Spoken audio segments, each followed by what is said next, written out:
আজকের আমি এই ভিডিওর মাধ্যমে আপনাদের সাথে আলোচনা করব 2025 সালে পিএম কিষাণের 21তম কিস্তির টাকা কবে দেবে এবং কত টাকা করে দেবে সেই সব বিষয়ে আলোচনা করব এই ভিডিওর মাধ্যমে।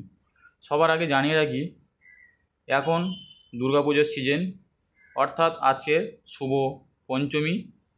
তো সমস্ত পশ্চিমবঙ্গবাসীদেরকে জানাই দুর্গাপুজোর প্রীতি, শুভেচ্ছা ও অভিনন্দন এবং আন্তরিক ভালোবাসা। এই পুজোতে সবাই সপরিবারে আনন্দ করুন এবং সপরিবারে মিলে ঠাকুর দেখুন এবং খুব আনন্দ করুন। এবং সেই সাথে এই ভিডিওটা সম্পূর্ণ দেখুন, তাহলে আপনারা বাড়িতে বসে জানতে পারবেন যে এই পিএম কিষাণের টাকা কবে দেবে, কত করে দেবে এবং তার জন্য কি করতে হবে। চলুন দেখে নেওয়া যাক এই 21তম কিস্তির টাকা কবে দেবে এবং কত টাকা করে দেবে। তার জন্য আপনাদের হাতে থাকা স্মার্টফোনের মাধ্যমে আপনারা দেখতে হলে আপনাদের হাতে থাকা স্মার্টফোনে চলে যেতে হবে গুগল ব্রাউজারে গিয়ে লিখতে হবে 21তম পিএম কিষাণ পেমেন্ট ডেট। অর্থাৎ আমরা 21তম টাকাটা পাবো, সেই টাকাটা কবে পাবো সেই বিষয়ে আমরা সার্চ করে দেখুন আমি এখানে লিখে রেখেছি।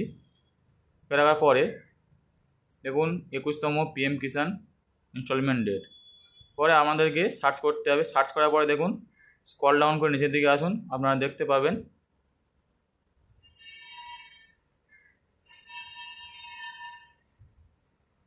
দেখুন এখানে দেখাচ্ছে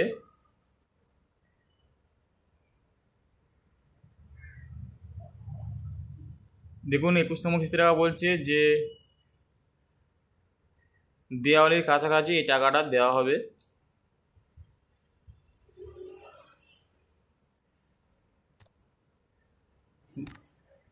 একুশতম কিস্তি টাকা 2025 2000 টাকা করে দেওয়া হবে। দেখুন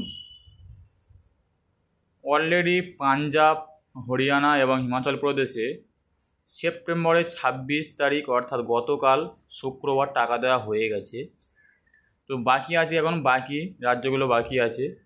তো এই বাকি রাজ্যগুলো টাকা কবে পাবে? বাকি রাজ্যগুলো টাকা পাবে আপনার অক্টোবর থেকে নভেম্বরের মধ্যে, অর্থাৎ অক্টোবরের শেষ থেকে নভেম্বরের শুরুতে বাকি রাজ্যগুলো টাকা পাবে। তো বুঝতে পারলেন, অলরেডি গতকাল পাঞ্জাব, হরিয়ানা এবং হিমাচল প্রদেশে টাকা দেওয়া হয়ে গেছে এবং বাকি আছে বাকি যে রাজ্যগুলো, সেই রাজ্যগুলো অক্টোবর এবং অক্টোবর শেষে এবং নভেম্বরের শুরুতে টাকা দেওয়া হবে। তো এই প্রকল্পে এই 21তম কিস্তিতে আপনি 2000 টাকা করে পাবেন এবং এই 2000 টাকা করে বছরে টোটাল 3বার দেওয়া হয়। তো এটা হচ্ছে লাস্ট কিস্তি, অর্থাৎ 2025 সালের লাস্ট কিস্তি এবং পরবর্তী কিস্তি পাবেন আপনি 2026 সালে গিয়ে ফেব্রুয়ারি মাসে। তো ভিডিওর মাধ্যমে আপনাদের সাথে আলোচনা করলাম যে কবে আপনি কিস্তির টাকা পাবেন।